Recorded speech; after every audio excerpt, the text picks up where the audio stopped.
로마서 9장은 이스라엘 백성들의 과거에 대한 것이고, 지금 우리가 살펴보고 있는 로마서 10장은 이스라엘 백성들의 현재와 관련된 메시지입니다.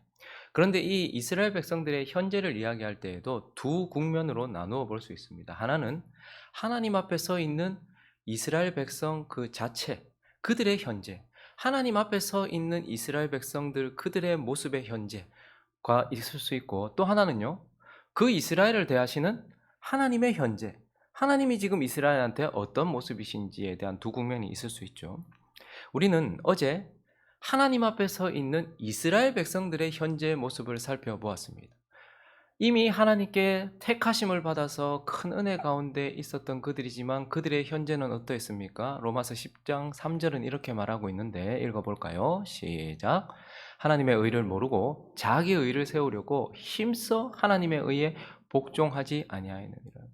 하나님께 택하심을 받았지만 그러나 그 이스라엘은 지금 현재 자기 스스로 하나님 앞에 의롭게 되려고 했고, 율법을 행함으로써 하나님께 의롭게 됨으로 함으로써 결국 실패했고, 그 실패한 현장 가운데서 그대로 끝까지 복종하지 않으면서 고집을 피우면서 하나님께 반목하고 있고 하나님께 끊어져 있는 상태, 실패한 상태, 지금 하나님께 불순종하고 있는 상태다. 이것이 바로 이스라엘 백성들, 하나님 앞에 서 있는 이스라엘 백성들의 현재입니다. 자, 그러면 이렇게 실패하고 하나님께 불순종하고 있는 이스라엘 백성들을 대하시는 하나님의 현재는 어떠한가? 오늘 말씀은 이 하나님이 이러한 이스라엘 백성들에 대하여 지금 어떠한 모습을 가지고 계시는가에 대한 말씀입니다. 두 가지 정도로 나누어서 살펴보려고 하는데요. 그 첫 번째는 하나님의 현재, 그 첫 번째는 보내신다라는 것. 지금 현재 하나님께서는 그러한 이스라엘 백성들에게 여전히 복음을 보내시고 하나님의 말씀을 보내신다. 그리고 그것을 전할 자를 보내신다라고 이렇게 말씀하고 있습니다. 그러면 사도 바울은요, 구원에 대하여서 하나님을 그를 부르는 자는 모두 다 어떻게 될 것이다? 구원을 얻을 것이다. 그래서 어제 마지막 절 13절을 보시면 이렇게 우리가 어제 이렇게 마무리했습니다. 읽어볼까요? 시작. 누구든지 주의 이름을 부르는 자는 구원을 받으리라. 유대인이든 헬라인이든 이미 선택을 받아서 율법을 가지고 있고 예배도 드리고 있는 유대인이든 아니면 그냥 양심 가운데서 살아가고 있었던 이방인이든 누구든지 주의 이름을 부르는 자는 구원을 받고 주의 이름을 부르는 자는 의롭게 된다라고 바울이 말했습니다. 그러면서 이제 오늘 본문 계속해서 말하는 것이 무엇이냐면, 그러면 주의 이름을 부르는 것이 구원받는 길이며 의롭게 되는 길이기 때문에 그러면 주의 이름을 부르기 위해서는 어떤 절차가 있어야 되고 어떤 조치가 있어야 되는가, 논리적으로 어떤 필수 요소들이 있어야 되는가를 쭉 나열하고 있습니다. 그래서 주의 이름을 불러야지 구원을 받고 주의 이름을 불러야지 의롭게 되는데, 그러면 주의 이름을 부르기 위해서는 어떻게 해야 돼요? 14절 볼까요? 그런즉 그들이 믿지 아니하는 이를 어찌 부르리요? 자, 주의 이름을 부르는 자가 구원을 받아요. 그러면 주의 이름을 부르기 위해서는 어떻게 해야 된다는 거예요? 믿어야 된다는 거예요. 그러니까 믿지도 않는데 어떻게 부르겠느냐? 그러니 주의 이름을 불러 구원받고 의롭게 되기 위해서는 그들이 믿어야 된다, 이렇게 말을 하고 있는 것이죠. 자, 그러면 믿기 위해서는 어떻게 해야 된다는 거예요? 들어야 된다는 거예요. 그래서 두째 줄에 보니까요, 듣지도 못한 이를 어찌 믿으리요? 그러니 믿기 위해서는 들어야 된다, 이렇게 또 말하고 있죠. 자, 그러면 이제 그 이후에는요, 그러면 듣기 위해서는 어떻게 해야 돼요? 전파하는 자가 있어야지 들을 수 있지 않느냐. 그래서 전파하는 자가 없이 어찌 들으리요, 이렇게 말하고 있어요. 자, 그러고 이어지는 15절은요, 보내심을 받지 아니하였으면 어찌 전파하리요, 이렇게 말하고 있어요.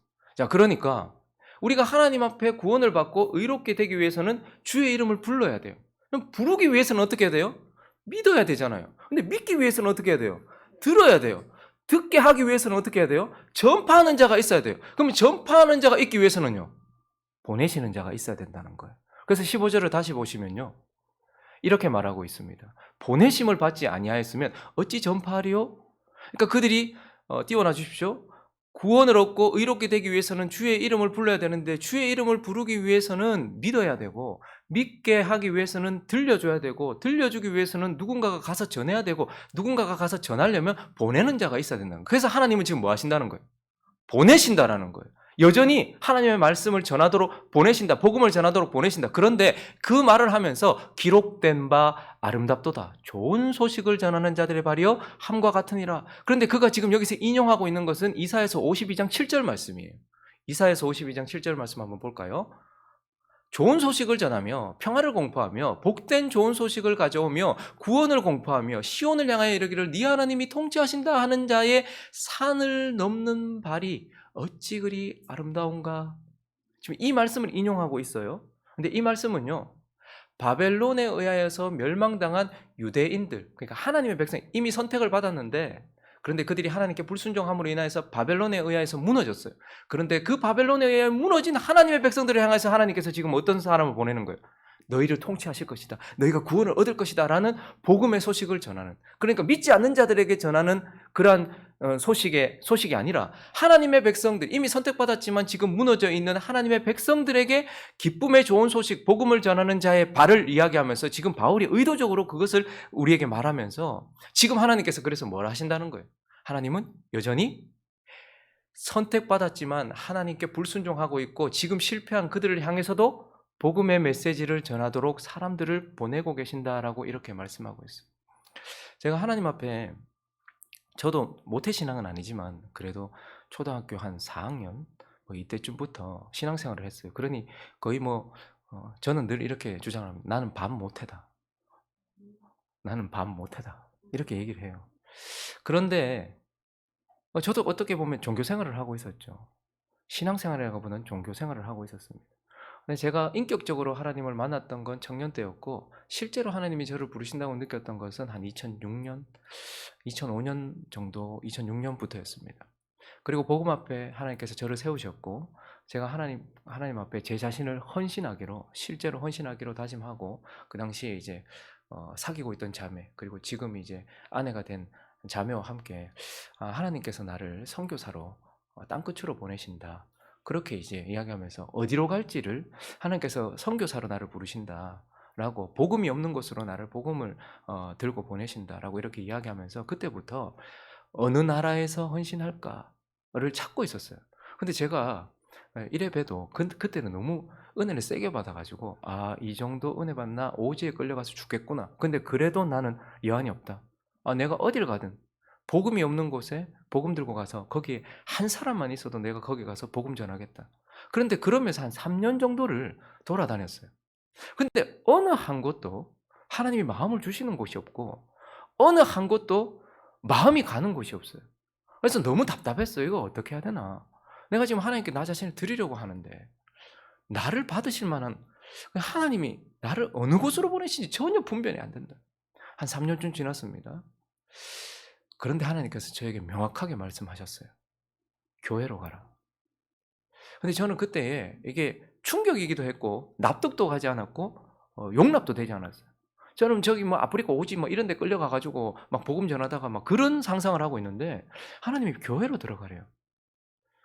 그래서 주여, 저는 복음이 없는 곳으로 복음을 들고 가겠습니다. 근데 주님께서 명확하게 제 마음속에 확증 지어주셨어요. 교회에 복음이 없다. 교회로 들어가라.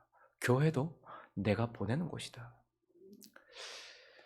사도 바울은 그래서 이렇게 말을 합니다. 갈라디아서 2장을 보시면요, 7절과 8절에 도리어 그들은 내가 무할례자에게 복음 전함을 맡은 것이 베드로가 할례자에게 맡은 것. 자, 지금 무슨 얘기냐면 무할례자는 이방인들이, 복음 없고 하나님 아예 모르는 사람들에게 바울을 보내셨다는 거. 그런데요, 하나님이 할례자들은 이미 선택을 받았어요. 예배도 있고 말씀도 있고 다 있는데 그들에게도 동일하게 바울을 보내시듯이 누군가를 보내셨다는 거예요. 누굴 보냈다는 거예요? 베드로를 보냈다는 거예요. 그래서 8절에 베드로에게 역사하사 그를 할례자의 사도로 삼으신 이가 또한 내게 역사하사 나를 이방인의 사도로 삼으셨느니. 하나님은 그래서 이방인들에게만 복음을 전하라고 보내는 게 아니에요. 교회 안에도, 이스라엘 공동체 안에도 하나님이 복음 들고 있는 자들을 보내고 계신다. 복음을 보내고 계신다. 이렇게 말씀하고 있는 것입니다. 그래서 지금 실패한, 여전히 하나님께 불순종하고 하나님과 상관없는 삶을 살아가고 있는 이방인들에게 하나님은 복음을 들려서 누군가를 보내요. 그런데 이미 선택받았지만 여전히 이방인처럼 살아가고 있고 자기 마음대로 살아가고 있는 그 자들을 향해서 현재 지금 하나님 뭐하고 계시는 거예요? 그들에게도 복음을 보내신다. 메시지를 보내신다. 지금도 그 일을 하신다라고 이렇게 말씀하고 있는 것입니다. 그리고 오늘 말씀을 통해서 또 하나님 뭘 말씀하시는가? 지금 현재 하나님의 현재는 어떠한가? 두 번째는 기다리신다라는 거예요. 기다리신다. 그런데 문제는 뭐냐면 그러면 이스라엘이 듣지 못했냐 이거예요. 자, 주님의 이름을 부른 자가 구원을 받아요. 부르기 위해서는 어떻게 된다고요? 믿어야 돼요. 믿기 위해서는 어떻게 해야 돼요? 들어야 돼요. 듣기 위해서는요, 누군가가 가야 돼요. 누군가 가기 위해서는 하나님이 보내셔야 돼요. 자, 그런데 이스라엘 백성들에게 하나님께서 그러면 안 보내셨냐? 그래서 그들이 듣지 못했냐? 아니다. 이스라엘의 문제는 그것보다 더 크다. 18절을 보니까요. 그러나 내가 말하노니 그들이 듣지 아니하였느냐? 그렇지 아니하니 그 소리가 온 땅에 퍼졌고 그 말씀이 땅 끝까지 이르렀도다 하였느니라. 이스라엘 백성들한테도 복음이 들려졌다는 거예요. 예수 그리스도의 복음이 들려졌다는 거예요. 그런데도 불구하고 이사야가 말했던 것처럼 16절에 보시니까요. 그러나 그들이 다 복음을 순종하지 아니하였도다. 이사야가 이르되 주여 우리가 전한 것을 누가 믿 들었는데도 그들은 지금 믿지 않은 상태에 있다는 거예요. 들었는데도 믿지 않고 들었는데도 믿지 않으니 순종하지 않고 있다. 이렇게 말하는 그게 이스라엘의 큰 문제예요. 유대인들 이외에 이방인들 아예 듣지 못해가지고 살아가는 길이 의롭게 되는 길이 구원받는 길이 무엇인지 아예 듣지 못해가지고 문제였는데 이스라엘 백성들에게는 하나님이 들려주셨는데도 그들이 그걸 듣고서도 믿지 않는 거예요. 그리고 불순종하고 있는 거예요. 자, 그래서 어떻게 하는 거예요? 오늘 마지막 절 21절에 보니까요. 이스라엘에 대하여 이르되 순종하지 아니하고 거슬러 말하는 백성이에요. 지금 현재 들었으면서도 믿지 않고 믿지 않으니 순종하지 않고 거슬러서 말하는 백성에게 하나님 어떻게 하셨다고요? 내가 종일 내 손을 벌렸노라. 지금도 뭐하고 계시다는 거예요. 그들에게 복음을 전하기도 하시지만 그들이 돌아오기를 기다리고 계신다. 이렇게 말해요. 그러면 우리는 하나님이 지금도 사람들이 회개하기를 기다리고 계신다. 그래서 심판이 아직까지 임하지 않고 있다. 주가 기다리신다. 아직도 여전히 하나님은 우리를 기다리신다. 이렇게 말하면 대부분 보면 교회 밖의 사람들을 하나님이 기다린다라고 생각을 해요. 베드로후서 2장을 보시면요. 3장 9절을 보면 주의 약속은 어떤 이들이 더디다고 생각하는 것 같이 더딘 것이 아니라 오직 주께서 너희를 대하여 뭐한다? 오래 참으사 아무도 멸망하지 아니하고 다 회개하기에 이르기를 원하느니라. 이렇게 말하면 여기 너희를 대하여 오래 참고 아무도 멸망하지 않고 다 회개하기에 이르기를 원한다. 기다리신다. 회개하기를 바라고 계신다. 그러면 거기 너희는 전부 다 교회 밖의 사람이라고 생각해요. 그러나 그렇지 않습니다. 하나님은 교회 밖의 사람들이 우상을 버리고 세상의 쾌락을 버리고 주께 돌아오기를 기다리고 계세요. 그러나 동시에 교회 안의 사람들이 자신을 버리고 형식적인 종교 생활을 버리고 주께로 돌아오기를 지금 기다리고 계시는 거예요. 그래서 하나님은 교회 밖의 사람만 기다리시면서 그들에게 복음을 전하는 것이 아니라 교회 안의 사람들에게도 진정한 복음을 듣고서 그들이 진짜 믿고 진짜 하나님께 순종하도록, 그래서 자기 자신을 십자가에 못 박고 자기는 없고 자기는 죽고 이제 내 안에 사시는 그리스도와 함께 주께 순종하며 종교 생활이 아니라 신앙 생활을 하며 나 자신을 하나님께 드리기를, 진짜 하나님의 백성이 되기를 지금 기다리고 계신다. 그래서 누가복음 15장의 탕자의 비유는요, 하나님이 둘째 아들을 기다리는 이야기가 아니에요. 띄워볼까요? 또 이르시되 어떤 사람에게 두 아들이 있다. 우리 이 이야기 잘 알죠? 탕자의 비유 이야기 알죠? 두 아들이 있었어요. 그런데 그 중에 둘째가 아버지에게 말하되, 아버지, 이게 진짜 이건 해서는 안 된 말. 아버지가 살아계신데 유산 달라고 하는 거예요. 그러니까 빨리 죽으라는 말이잖아요. 재산 중에서 내게 돌아올 분깃이 내게 주소서 하는지를. 근데 아버지가 살림을 나눠줬어요. 그랬더니 그 후에 며칠 안 돼요. 둘째 아들이 재물을 가지고 하나님 떠났단 말이에요. 그러니까 이 이방인들을 의미하는 것이죠. 하나님 없이 살고 있는 이방인들, 하나님과 떨어져 살고 있는 이방인들 다 모아가지고 먼 나라 가서 화랑방탕, 우리가 잘 하는 거죠. 화랑방탕. 그 재산을 다 낭비하였더니 이제 어떻게 돼요? 다 없앴어요. 그다음에 흉년 들고 그들이 이제 하나님 없이 비참한 생활 가운데 있었어요. 자, 그리고 나서 20절을 보시면요. 이에 일어나서 아버지께로 돌아오는 거예요. 그가 아버지께도, 그 아버지 뭐하고 계셨어요? 둘째 아들을 기다리고 계셨어요. 아직도 거리가 먼데. 혹시 여러분 아버지한테 그렇게 했으니 동네 사람들한테 돌 맞아 죽어도 사실은 무방했어요. 그러니까 아버지가 거리가 먼데 한 번에 알아보고 달려가서 이렇게 입 맞추고 그를 안아줬다, 받아줬다. 이방인들이 하나님께 돌아오는 이야기죠. 그래서 우리는 이 이야기가 하나님이 이방인들을 기다리고 계시고 둘째 아들을 기다리시는 이야기다 이렇게 생각을 해요. 그러나 그렇지 않습니다. 28절부터 마지막 절까지 보시면요. 그런데 돌아와서 잔치하고 아버지께서 기뻐하시는데 화난 한 사람이 있었어요. 아버지와 함께 있었고 아버지 집에 거하였고 아버지의 모든 것을 다 가지고 있었던 첫째 아들이 화가 나 가지고 어 네. 노하여 들어가고자 잔치하는데 들어가고자 하지 아니하거늘 아버지가 나와서 권한대 아버지께 대답하여 이르되 내가 여러 해 아버지를 섬겨 명을 어김이 없거늘 내게는 염소 새끼라도 주어 나와 내 벗으로 즐기게 하신 일이 없더니 아버지의 살림을 창녀들과 함께 삼켜버린 이 아들이 돌아오매 이를 위하여 살찐 송아지를 잡으셨나이다. 31절과 32절 있습니다. 시작. 아버지가 이르되 예 너는 항상 나와 함께 있으니 내 것이 다 네 것이로되 이 네 동생은 죽었다가 살아났으며 내가 잃었다가 얻었기로 우리가 즐거워하고 기뻐하는 것이 마땅하다 하니라. 그 다음에 큰아들은 뭐라고 말했을까요? 없음. 몰라요. 하나님 뭐하고 계실까요? 그 아들이 아버지께로 진정으로 돌아오기를 기다리는 거예요. 사실은 이 탕자의 비유는요. 둘째 아들을 기다리시는 아버지의 이야기가 아니라 첫째 아들을 기다리시는 아버지의 이야기예요. 여러분 우리가 이방인들이 돌아오는 건 더 쉬워요. 그런데요. 잘못된 교리, 잘못된 열심을 가지고 있는 교인이 실제로 성도가 되는 건 더 어려운 거예요.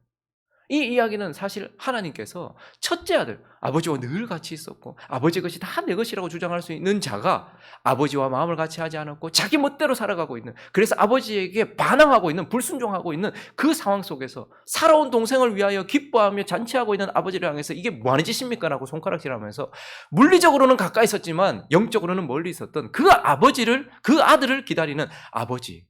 그래서 사실 하나님은 열방에 있는 이방인들도 기다리고 계시지만 교회 안에서 여전히 하나님과 멀어져 있는 그들을 향하여 손을 내밀고 기다리고 계신다라고 말씀하고 있는 것입니다. 말씀을 정리하겠습니다. 우리는 이 바울이 전하고 있는 이스라엘 백성들의 현재를 통해서 이스라엘의 현재를 얘기하고 있잖아요. 실패한 이스라엘, 불순종하는 이스라엘. 그러나 그것 속에서 교회의 현재를 볼 줄 알아야 됩니다. 이미 선택을 받았지만 하나님께 많은 축복들을 다 가지고 있지만 그러나 자기 스스로 하나님 앞에 의롭게 되려고 하고 자기의 열심으로 의롭게 되려고 하고 뭔가 행위로서 의롭게 되려고 하여서 하나님께 실패하였지만 그대로 그 자리에 머물러 고집을 피우고 있는 이스라엘 백성들처럼 지금 교회가 하나님 앞에서 그러한 상태에 있다는 것을 볼 줄 알아야 돼요. 그래서 교회를 보면서 안타까워할 줄 알아야 돼요. 교회의 상태를 깨달을 줄 알아야 되고 우리 자신의 상태를 깨달을 줄 알아야 돼요. 그러나 그 현재 가운데는 또 다른 국면의 현재가 있어요. 그러한 이스라엘 향해서 하나님께서 종일 팔을 벌리고 기다리시고 말씀을 보내셨던 것처럼 지금도 교회를 향해서 하나님께서 팔을 벌리고 계세요. 하나님께서 행복한 우리 교회를 위하여, 저와 여러분을 위하여, 그리고 이 땅에 있는 교회들을 위하여 팔을 벌리시고 여전히 이방에만이 아니라 우리에게도 진정한 복음을 계속해서 들려주시면서 돌아오기를 기다리고 계신다라는 그 아버지의 모습을 보면서 오늘 우리가 찬양했던 것처럼 우리는 늘 주님을 배반하나 주 예수 언제나 우리를 붙드시면서 날 위해 비시고 팔을 벌리고 기다리고 계신다는 것을 기억하면서 교회의 현재를 보며 나 자신에 대하여서 반성하고 하나님 아버지를 보면서 감사하며 주께로 돌아가는 저와 여러분 되시기를 예수 그리스도의 이름으로 축원합니다.